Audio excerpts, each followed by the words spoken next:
12वीं सदी में बहुत बड़ी पर्सनैलिटी पूरी आलम इस्लाम के अंदर, उनकी मिसाल नहीं मिलती। सैयदना शाह वलीउल्लाह मुहद्दिस देहलवी रहमहुल्लाह अल मुतवफ़ा 1176 हिजरी। उनकी जिंदगी में भी बड़ी फेजेस आई। पहले गुमराही का दौर भी था, तसव्वुफ के अंदर डूबे हुए थे। फिर आहिस्ता आहिस्ता जब उन्होंने किताब व सुन्नत को स्टडी किया तो अल्लाह ताला ने उन्हें हक तक पहुंचाया, और फिर उन्होंने अपनी जिंदगी की आखिरी किताबों में से एक किताब लिखी, हुज्जतुल्लाहिल बालिगा। उर्दू में भी तर्जुमा हो चुका है, तकरीबन 1500 सफ़ों पर मुश्तमिल है। और उस किताब के अंदर एक वो जमाना था जब शाह वलीउल्लाह देहलवी कहा करते थे कि फिका हनफी के अलावा कोई सूटेबल फिक ही नहीं है हमारे सब कॉन्टिनेंट के लिए। और फिर हुज्जतुल्लाहिल बालिगा में उन्होंने लिखा कि इमामों की अंधी तकलीद ने उम्मत में गुमराही का सबसे बड़ा दरवाजा खोला। अब देखें जमीन आसमान का फर्क, यानी एवोल्यूशन इंसान में होती है, इंसान वक्त के साथ साथ लर्न करता है। कहा इनफासुल आरफीन में उन्होंने शिरकी अकायद लिखे, और फिर कहा हुज्जतुल्लाहिल बालिगा के अंदर उन्होंने कुरान पाक की वो जो वाज़े तौहीद है उसका ऐलान किया, और मज़ारात के ऊपर उस वक्त जो कुछ हो रहा था, चाहे वो अजमेर में हो रहा हो या बाकी जगहों पर, उसको बड़े स्ट्रांगली उन्होंने कंडेम किया। तो मैं इसलिए बता रहा हूं कि शाह वलीउल्लाह का जब नाम लिया जाता है तो बाज अहले बिदअत की बातें खिल उठती हैं, और वो कहते हैं हमारे बुजुर्गों के नाम ले रहा है, उनको कोट कर रहा है। तो भाई वो आपके बुजुर्ग नहीं है, वो उसी तरह ही आपके बुजुर्ग हैं जिस तरह किसी जमाने में हम आपके बुजुर्ग होते थे। तो अल्लाह ताला ने हिदायत दे दी। तो शाह वलीउल्लाह देहलवी रहमहुल्लाह को अल्लाह ताला ने हिदायत दी, वक्त के साथ साथ उन्होंने लर्न किया। तो हुज्जतुल्लाहिल बालिगा अगर आप पढ़ें तो उसके नोट्स भी हमारी वेबसाइट के ऊपर शाह वलीउल्लाह के अकायद के नाम से जो है वो रिसर्च पेपर्स में मौजूद है, तो आपको पता चल जाएगा वक्त के साथ उन्होंने किस तरह लर्न किया। बहरहाल ये तो उनकी किताब थी हुज्जतुल्लाहिल बालिगा, बहुत इंप्रेसिव बुक। अरबो अजम में उसके साथ की कोई किताब नहीं है। और एक और उनकी छोटी सी किताब है जो हमारे ये एमए इस्लामियात के कोर्स के अंदर भी और दरस निजामी में भी पढ़ाई जाती है, वो भी मैं समझता हूं कि हुज्जतुल्लाहिल बालिगा के मुकाबले की एक बुक है। अगरचे वो छोटी सी किताब है, बमुश्किल जो है वो तकरीबन 100 सफ़ों पर मुश्तमिल होगी। अरबी में भी, उर्दू में भी, फारसी में, मुख्तलिफ जुबानों में वो आ चुकी है, हमारे पास मौजूद भी है। अल फौजुल कबीर फी उसूल तफसीर, अल्लाह का बहुत बड़ा फजल उसूल तफसीर करने के एतबार से। यानी सैयदना शाह वलीउल्लाह रहमहुल्लाह पर अल्लाह ताला ने जो हकीकतें खोली उनकी एफर्ट्स करने के सबब, वल्लदीना जाहदू फीना लनहदियन्नहुम सुबुलना, जो लोग हमारी राह में कोशिश करेंगे हमारी राहें उनके लिए खुल जाएंगी, अल्लाह ताला खुद खोल देता है। तो बहरहाल उनका सीना अल्लाह ताला ने खोला। तो शाह वलीउल्लाह देहलवी रहमहुल्लाह ने वो किताब लिखी अल फौजुल कबीर फी उसूल तफसीर, कुरान की तफसीर करने के उसूल क्या है, इस हवाले से अल फौजुल कबीर, अल्लाह का बहुत बड़ा फजल जो उनके ऊपर इनाम हुआ शाह वलीउल्लाह देहलवी पर, उन्होंने वो किताब के अंदर कुरान हकीम की तफसीर के उसूल लिखे कि कुरान की जब तफसीर की जाए तो किन उसूलों का ख्याल रखना चाहिए। तो बड़े बड़े मुफस्सिरीन और बड़े बड़े शेखुल कुरान जो हैं उस किताब के जरिए हिदायत हासिल करते हैं। ये अल फौजुल की कबीर जो किताब है, और ये आम फहम किताब है, कोई रॉकेट साइंस नहीं है। इवन आप भी पढ़ना शुरू करें, जिसको उर्दू पढ़नी आती है वो उर्दू तर्जमा उसका पढ़ ले तो समझ आ जाएगी आपको। अब वो जो इधर मशहूर किया हुआ है जनाब पता नहीं कोई 16 अलूम और 50 अलूम और पता नहीं क्या कुछ चाहिए, ये ऐसा नहीं है। उन्होंने बड़े आसान पैराए के अंदर उसके अंदर चीजों को एड्रेस किया, और उसमें उन्होंने कैटेगोरिकल मेंशन किया कि कुरान हकीम की सबसे बेस्ट तफसीर वो है जो कुरान की आयात के साथ की जाए या फिर सहीहुल इसनाद अहादीस के जरिए की जाए। और उसमें उन्होंने 3 किताबों का जिक्र किया कि सही बुखारी का किताबुत तफसीर चैप्टर पढ़ ले, कुरान हकीम की तफसीर के एतबार से तकरीबन 400 आयात पर मुश्तमिल है, 400 अहदीस के ऊपर, या जामिया तिरमिज़ी का किताबुत तफसीर चैप्टर, या अल मुस्तदरक लिल हाकिम का किताबुत तफसीर। ये 3 किताबों का उन्होंने कहा कि ये जो हदीस की किताबें हैं इनके जो तफसीर वाले चैप्टर्स मुहद्दिसीन ने बांधे हैं और कुरान पाक की आयात के शान नुज़ूल उसमें नकल किए हैं, वो सबसे बेस्ट तफसीर है कुरान की अपनी आयात की तफसीर के बाद। कोई बुजुर्ग बाबू का उन्होंने जिक्र नहीं किया, कोई बड़ी बड़ी तफसीरों का जिक्र नहीं किया। उन्होंने कहा ये है असल तफसीर। हालांकि तफसीरें और भी थी लिखी हुई, तफसीर तबरी भी है, तफसीर इब्ने कसीर भी है, जो इन्हीं चीजों से डिडक्ट की गई। बल उन्होंने फिर प्राइमरी सोर्स बताया क्या है, ये सारे सेकेंडरी सोर्स हैं। तफसीर तबरी हो या तफसीर इब्ने कसीर हो या आज के उलमा जितनी तफसीरें लिख रहे हैं, ये सेकेंडरी या टर्शरी किताबें हैं। ओरिजिनल किताबें जिनसे रेफरेंस लिए जाते हैं वो तो वही है, सही बुखारी हो या सही मुस्लिम हो या अल मुस्तदरक लिल हाकिम हो या जामिया तिरमिज़ी हो, उन किताबों से। तो वो किताब अल फौजुल कबीर फी उसूल तफसीर में उन्होंने ये ट्रूथ रिवील किया, जो अल्लाह ताला ने उन पर हक खोला, कि कुरान पाक की जितनी आयात हैं, ये सब की सब आयात 5 कैटेगरीज में फॉल करती है। 5 कैटेगरीज में कुरान की आप कोई आयत भी उठा लेंगे तो उन 5 में से किसी एक कैटेगरी में वो आएगी, किसी एक ग्रोह में आएगी। और 5 कैटेगरीज क्या है? वो चूंकि एक कैटेगरी इसमें जिक्र आया, वज़क्किरहुम बिअय्यामिल्लाह, इसलिए उससे मुझे फिर ये याद आया कि मैं ये थोड़ा ब्रीफ भी कर दूं। यहां पर एक कैटेगरी उन्होंने ये भी बताई। वो 5 कैटेगरी जो बताई शाह वलीउल्लाह देहलवी ने, पहली कैटेगरी उन्होंने बताई इल्मुल अहकाम, यानी कुरान पाक की आयात जो है वो अहकाम से मुताल्लिक होंगी। अहकाम क्या है? नमाज, रोजा, हज, ज़कात, जितने अहकाम अल्लाह ताला के आए, इसी तरीके से हराम कामों से बचना, फराइज की पाबंदी इख्तियार करना, ये जितने भी अहकामात आए, ये है इल्मुल अहकाम। ये सारी आयात इल्मुल अहकाम की कैटेगरी में फॉल करती है। इसी तरीके से अंबिया इकराम की जितनी शरीयतें हैं, उनका जिक्र, सारी तफसीलात इल्मुल अहकाम की कैटेगरी में फॉल करेंगी। अल्लाह पर ईमान, किताबों पर ईमान, रसूलों पर, फरिश्तों पर, ये सारी की सारी चीजें इल्मुल अहकाम में आएंगी। दूसरी कैटेगरी उन्होंने बताई इल्मुल मुखासिमा। मुखासिमा अरबी में कहते हैं झगड़ा करने, लेकिन झगड़ा वो हाथापाई होना नहीं, इल्मी दलाइल के साथ, जिसे मुजादिला भी कहा गया कुरान में।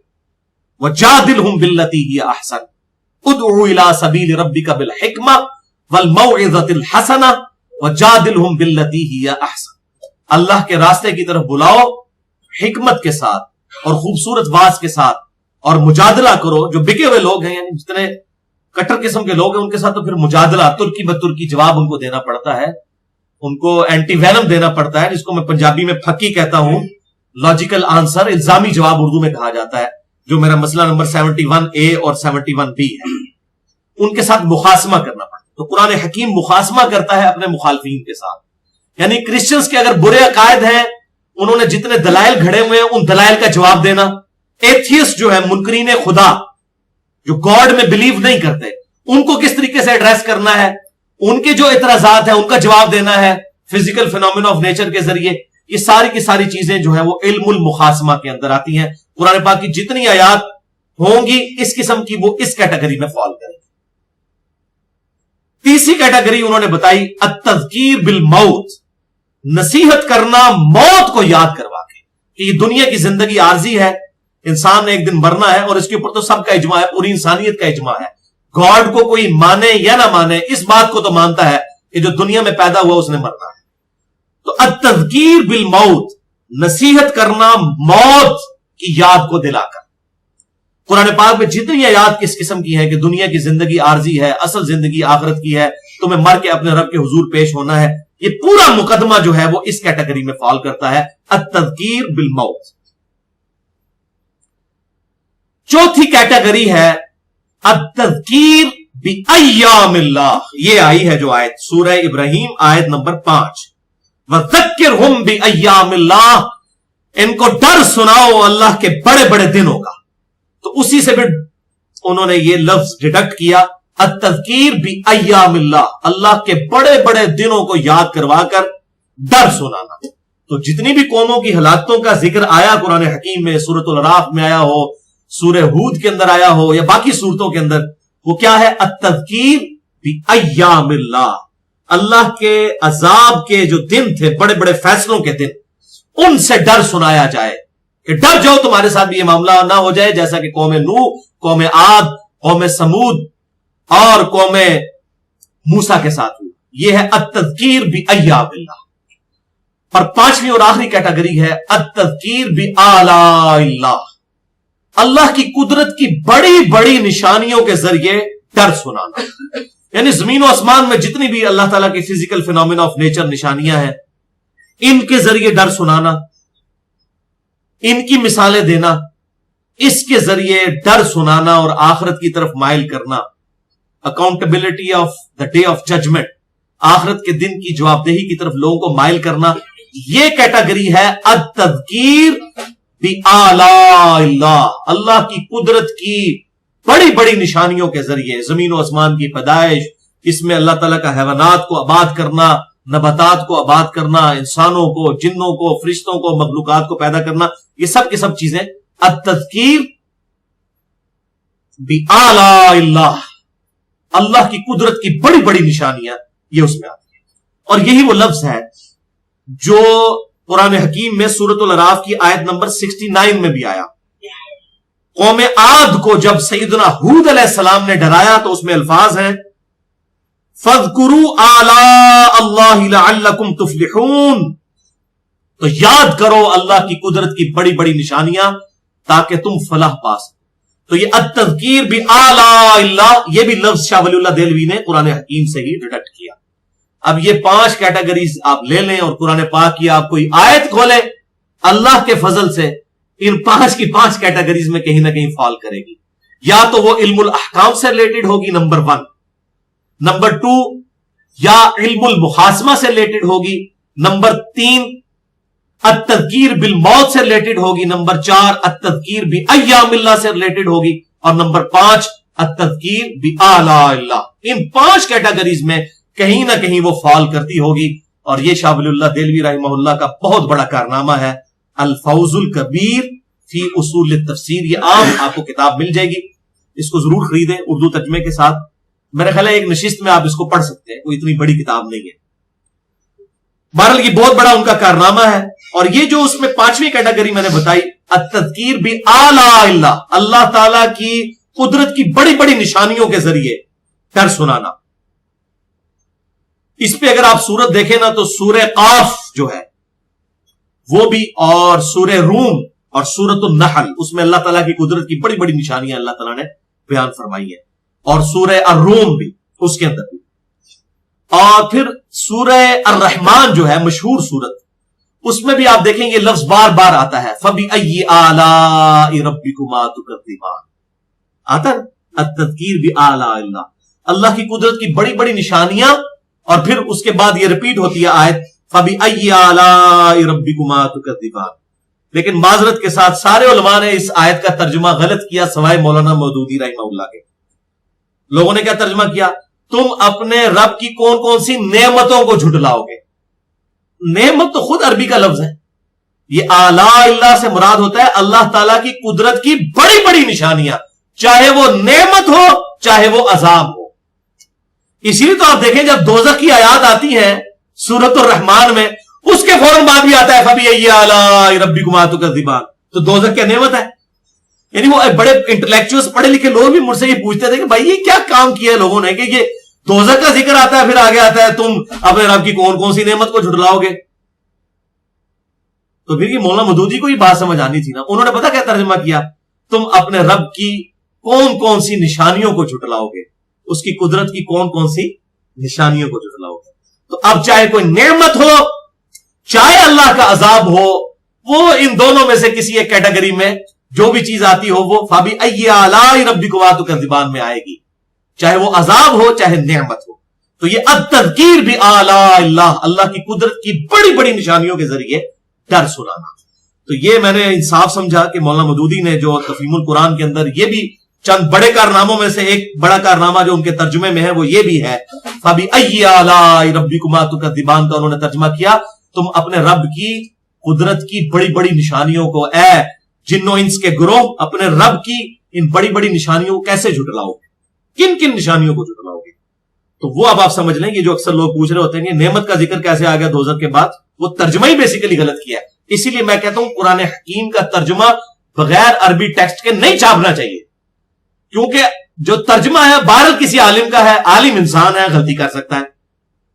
अब कुरान पे कोई इतराज करेगा इस हवाले से तो हम वो तर्जुमे को तो डिफेंड नहीं कर सकते। हम कहेंगे देख कुरान में तो कोई नहीं लिखा, नेमत तो नहीं लिखा हुआ, आला अल्लाह है, अभी अय्यि आलाइ रब्बिकुमा तुकज़्ज़िबान। तो आला से मुराद होता है कुदरत की बड़ी बड़ी निशानियां। तो ये अल्हम्दुलिल्लाह इस हवाले से भी मौलाना मौदूदी का बहुत बड़ा कारनामा है। अल्लाह ताला उनकी इस खिदमत को कबूल करे और बहैसियत इंसान जो उनसे गलतियां हुई अल्लाह ताला को माफ फरमाए। पर मैं ये बात करूंगा जो गामदी साहब ने बात की, मौलाना मौदूदी के वो वफात के मौका के ऊपर एक प्रोग्राम एक निजी चैनल ने नशर किया कुछ अर्सा पहले, فوت تو وہ 1979 میں ہوئے. تو جاوید احمد غامدی صاحب سے ایک سوال پوچھا گیا کہ یہ مولانا مودودی اور باقی جو علماء ہیں ان کو آپ کس طرح دیکھتے ہیں؟ تو انہوں نے بڑا پیارا جواب دیا. انہوں نے کہا کہ نیوٹن اور آئنسٹائن کا مقابلہ جو ہے وہ سائنس کے اسٹوڈنٹ سے نہیں ہو سکتا. یہ جتنے علماء ہیں تو بیچارے ڈگری ہولڈر علماء ہیں نا, یہ اسٹوڈنٹ ہے. اور مولانا مودودی جیسی پرسنالٹی کی تو آئنسٹائن اور نیوٹن ہے جو چاہے مدرسوں سے نہیں پڑھے ہوئے لیکن ان کے اوپر پی ایچ ڈیز ہو رہی ہوتی ہیں. یہ گاڈ گفٹڈ صلاحیتیں ہوتی ہیں جو اللہ تعالیٰ کسی کو عطا فرماتا ہے. ویسے ان کو ڈگریاں بھی ملی ہوئی تھی, وہ ڈگریوں والا شوق بھی انہوں نے پورا کر دیا تھا ان کا. تو مدرسے میں انہوں نے 5-6 مہینے کے اندر جا کے پیپر دے کے ساری ڈگری لے لی تھی درس نظامی کی.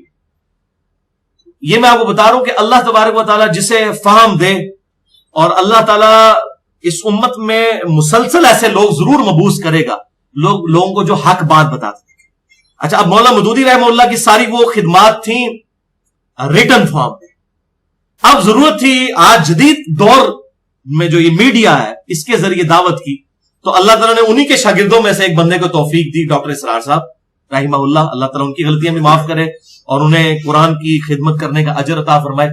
انہوں نے پھر اس جو لکھی ہوئی فارم میں, چاہے وہ ان کی مولانا مودودی کی خدمت تھی تفہیم القرآن کی شکل میں, یا تدبر القرآن امین احسن اصلاحی صاحب جو ڈاکٹر اسرار کے بھی استاد ہیں اور جاوید احمد غامدی صاحب کے بھی, ان کی جو خدمات تھیں, اس کے علاوہ جتنی اور تفاسیر تھی ابن کثیر ہوں باقی, ان کو بھی انہوں نے علمی طریقے سے بڑے اچھے فارم میں بیان القرآن میں انہوں نے 108 گھنٹے میں ریکارڈنگ کروائی 1998 میں کراچی قرآن اکیڈمی میں, جو آپ کو نیٹ پہ انشاءاللہ ایزیلی اویلیبل ہوگی. تو بہرحال اللہ تعالیٰ اس طرح کے لوگ پیدا کرتا رہتا. وہ بھی آپ دیکھ لیں MBBS ڈاکٹر ہیں, یعنی کوئی مدرسوں کی آؤٹ پٹ نہیں ہے. اسی طریقے سے آپ احمد دیدار صاحب کو دیکھ لیں جنہوں نے انٹرنیشنل لیول پہ کرسچن جو بڑے بڑے مشنریز تھے, بڑے بڑے پادری علماء, ان کو للکارا اور دعوت حق پھیلائی. پھر انہی سے متاثر ہوئے ڈاکٹر ذاکر نائک بھی, اور انہوں نے پھر جس طریقے سے دعوت کا کام کیا وہ بھی آپ دیکھ لیں MBBS ڈاکٹر ہیں. احمد دیدار صاحب بھی کوئی مولوی تو نہیں تھے, وہ تو ایک کباڑیے کی دکان کے اوپر ملازمت کرتے تھے ساؤتھ افریقہ میں, جہاں کہ ان کو وہ کرسچن مشنریز دعوت دیتے تھے, ان سے پھر ان کو جواب نہیں آتے تھے. پھر انہوں نے قرآن پڑھنا شروع کیا, پھر انہوں نے انجیل پڑھنی شروع کی. پھر وہ اس حالت پہ پہنچ گئے کہ آپ اسلامک ہسٹری میں کوئی اتنا بڑا جو ہے کرسچینٹی کے اوپر عالم نہیں دکھا سکتے اسلامک پوری ہسٹری میں, اور ان کی بھی ویڈیوز کی فارم میں. تو اللہ تعالیٰ ان سب لوگوں کی کوششوں کو, ایفرٹس کو قبول کرے, اور اللہ تعالیٰ ان کی غلطیاں معاف کرے, اور اللہ تعالیٰ ان کی نیکیوں کی وجہ سے ان سے جو بحیثیت انسان کوتاہیاں ہوئی ان کا کفارہ ان نیکیوں کو بنا دے.